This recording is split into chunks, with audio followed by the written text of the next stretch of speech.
Kinagagalak kong ipakilala sa inyo ang nag-iisang anak ng aking matalik na kaibigan, si Ginoong Crisostomo Ibarra, nakararating pa lamang mula sa Europa. Crisostomo, iho, lumaki kang gwapo at kagalang-galang, kamukhang-kamukha mo ang iyong ama. Salamat, Tia Isabel, Kapitan. Kahit sarap huling makatapak sa lupang sinilangan pagkatapos ng mahabang panahon. Naway ang iyong mga natutunan sa Europa, Ginoong Ibarra, ay maging lunas sa ating naghihingalong lupain. Mapanganib ang maging matalino rito.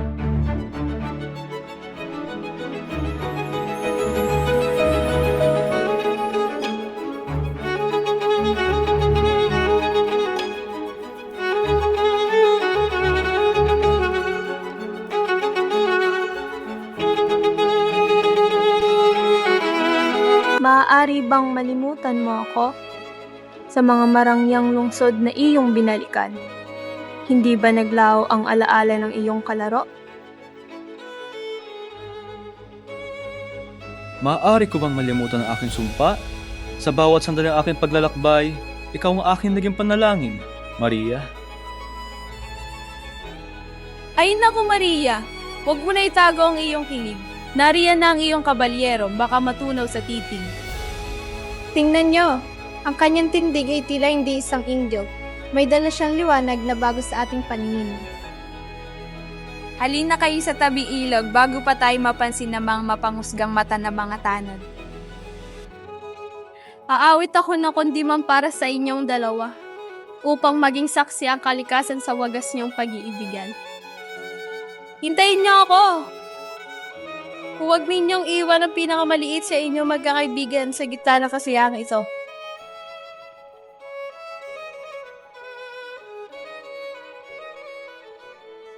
Diyos ko, kaawaan mo ang aking kaluluwa. Ang kapanganakan ng isang anghel ay siyang naging mitsa ng aking huling hiling. Crisostomo! Anak ko! Huwag kang hihingi ng higanti. Humingi ka ng katarungan sa pamamagitan ng karunungan. Aking anak na Maria Clara, ingatan mo ang iyong puso sa mundong mapagkunwari at mapang-api. Crisostomo, ang karunungan ng tanging yaman na hindi mananakaw ng mga mapangapi. Ipagtanggol mo ang ating lahi.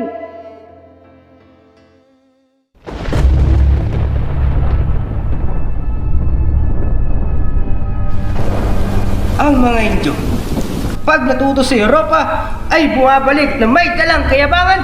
Akala mo kung sino marunong na polibestero, dapat silang puksain. Gagawin ko ang lahat, Padre, upang mapalitan ang ereng si Ibarra sa puso ng senyorita ayon sa inyong utos. Ang isang ere ay walang karapatang umangkin ng isang anghel sa lupa. Akin lang si Maria Clara. Sa akin lamang! Bukas, tiyakin mo sa pagbagsak ng panukulang bato sa itatayong paaralan, kasabay na malilibing ang pangalan at ang buhay ni Ibarra. Huwag kayong mag-alala sa Kristan Mayor. May sarili akong paniningil sa dugo ng mga Ibarra. Hindi siya makakaligtas.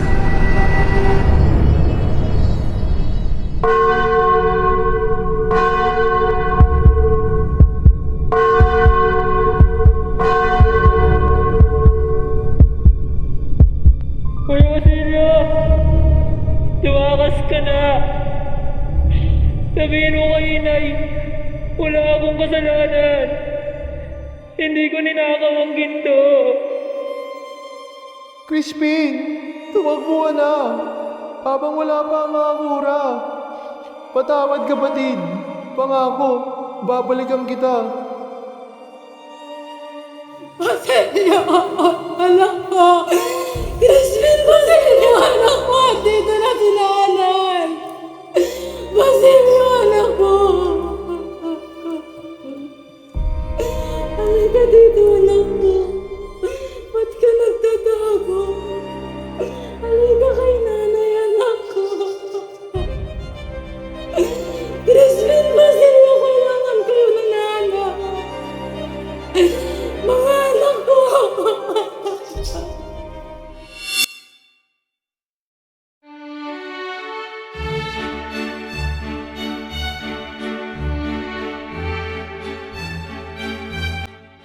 Tiburcio, huwag kang tumayampa na tuod dyan. Ipakita mo sa mga Indyong iyan na ikaw ay isang marangal na Kastila. Inutil. Si, mi amor. Ako na'y susunod. Huwag mo na akong paluin sa harap ng mga tao. Hoy, Victorina, kahit balutin mo pa ng ginto ang iyong katawan, amoy putik ka pa rin. Mas marami pang tapang ang latigong ito kesa dyan sa bawag mong asawa. Kay horror! Mga demonyo sa tapat pa mismo ng banal na simbahan, mga walang takot sa Diyos, kayong lahat masusunog sa impyerno! Magsitigil kayo! Ang tunay na kabanalan ay wala sa mamahaling kasuotan o sa pagmamayabang ng kayamanan sa kalsada. Tarsilo, sigurado ka ba rito? Ang lusubin ng kwartel sa ngalan ni Ibarra. Inatay ng sibil ang ama natin. Bruno, kung ito ang paraan para maganti, gagawin ko. Paano kung bitag lang ito? Paano kung mamatay lang tayo? Mas mabuti nang mamatay ng lumalaban kaysa mabuhay na parang aso na kaluhod. Bukas, dadalo yung dugo!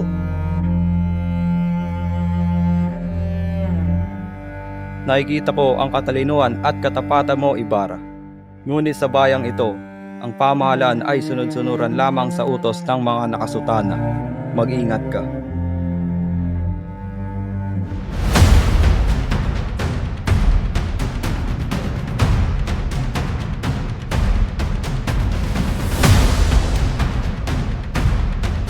Lapastanganin mo na lahat ng buhay, wag lang ang banal na alaala ng aking ama. Walang sinumang praile ang pwedeng umamak sa dugong nabigay sa akin ng buhay.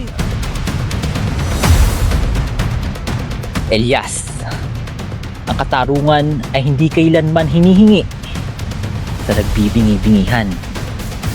Ito ay inaagaw gamit ang talim ng bakal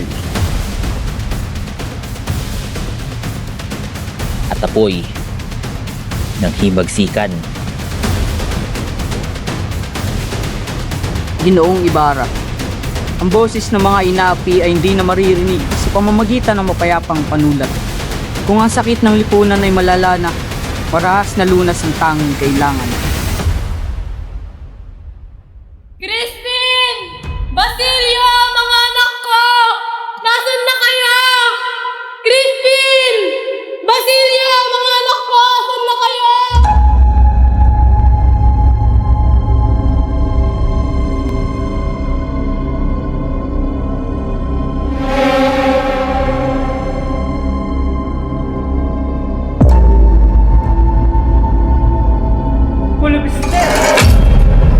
Ayoko! Napakasama akong Friday!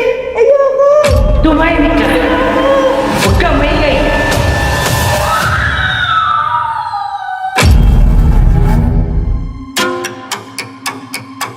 Sumayaw kang baluka! Sumayaw ka!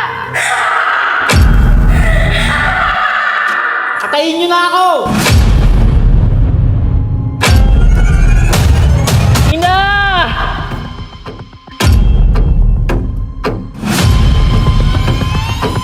Teka lang, Maria. Teka lang.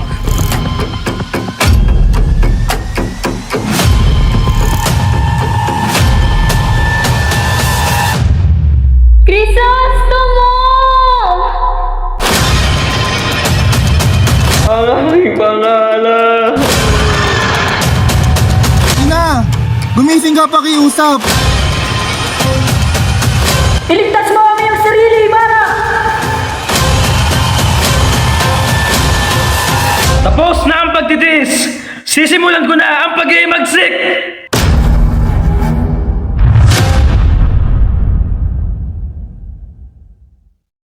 Mamamatay akong hindi nakikita ang nagniningning na pukong liwayway sa aking inang bayan. Kayo'y makakakita. Batiin ninyo siya.